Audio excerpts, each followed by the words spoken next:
ابھی جو ہے شفاعت کے موضوع پر بات کرتے ہوئے آگے چلتے ہیں. آپ سے پوچھیں گے کہ آپ سے کہ شفاعت اور کفارہ ایک ہی چیز ہے کہ اگر فرق ہے فرق کس طرح ہے؟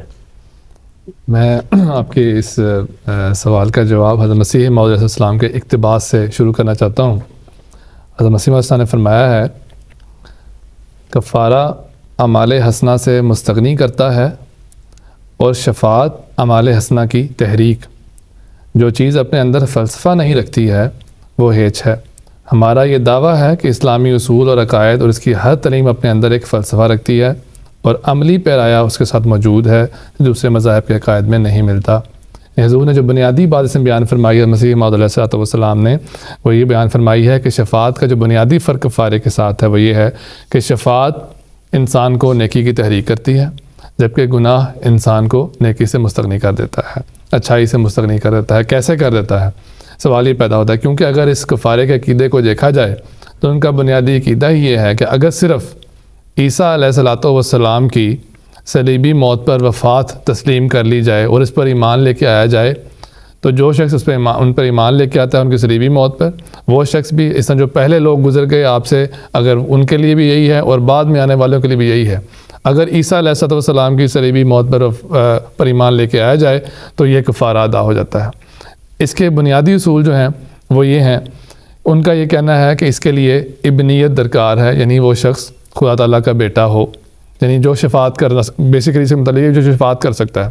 اس کے لیے ان کے اصول یہ ہیں کہ وہ خدا تعالیٰ کا بیٹا ہو، پھر وہ معصوم ہو، اور تیسرا وہ کہ اس کو سولی پر چڑھایا جائے اور وہاں پر وہ نعوذ باللہ لعنتی موت پائے.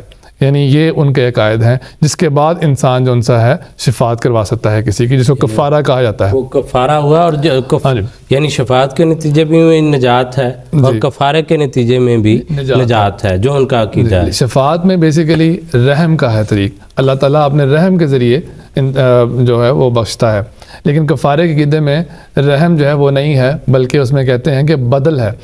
جو اللہ تعالیٰ جو ان سے ہے رحم کے بدلے کے تو انسان عدل کے نتیجے میں جو ہے اللہ تعالیٰ انسان کو بخشے گا. گو کہ وہ عدل کا اصول بھی کفارے کے پورا نہیں اترتا، لیکن ان کا یہ خیال ہے کہ عدل کا طریقہ ہے جس کی وجہ سے کفارے پر پورا اترا جائے گا.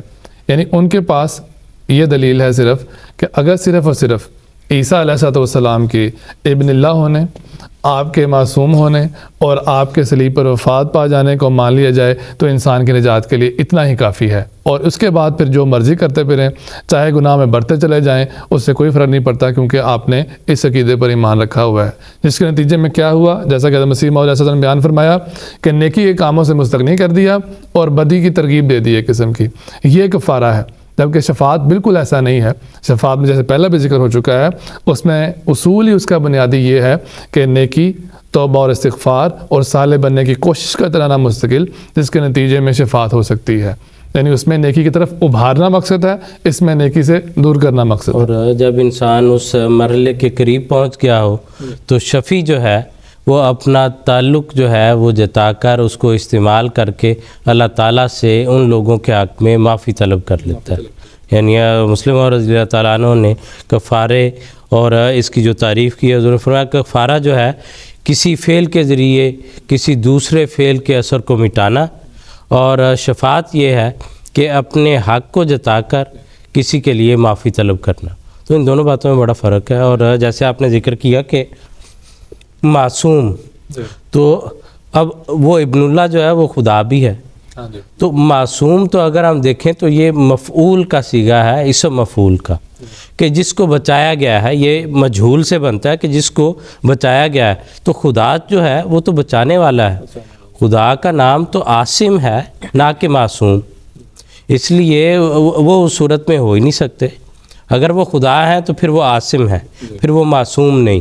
اور اگر وہ عاصم ہے اور انہوں نے بدیوں کا بوجھ اٹھا لیا ہے تو وہ بھی ممکن نہیں، کیونکہ خدا ہونے کی وجہ سے جو بدیاں ہو رہی ہیں اس کی علت العلل ہونے کی وجہ سے وہ ان کی وجہ سے ہی ہیں. تو اس لیے عجیب کنفیوز جو ہے کفارے کا تعلق ہے وہ تو جیسے رسول نے فرمایا کہ بناء الفاسد علی الفاسد ہے. اس کو جس پرت کو کھولیں گے وہ اس میں سے یہی نکلے گا، اس میں سے یہی. اس لیے وہ تو خود جو ہے وہ سارے گناہوں کو ساتھ لے کے چل رہا ہے، اس لیے اس کے ذریعے کسی گناہ گار کی خلاصی بیچارے کی کہاں سے ہونی ہے.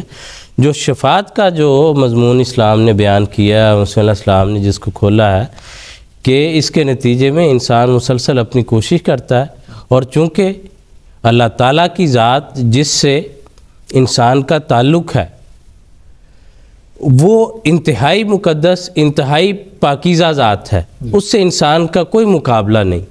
انسان جو ہے وہ انتہائی ضعیف ہے، خلق الانسان و ضعیفہ، ناتواں ہے، جتنی بھی کوشش کر لے وہ اس میں کمی رہتی۔ جیسے میاں محمد بخش نے کہا کہ میں نیواں میرا مرشد اچا تے اچیاں دے سنگ لائی ہوں، صدقے جاواں انہاں اچیاں تو جنہاں نیویاں نال نبھائی ہوں۔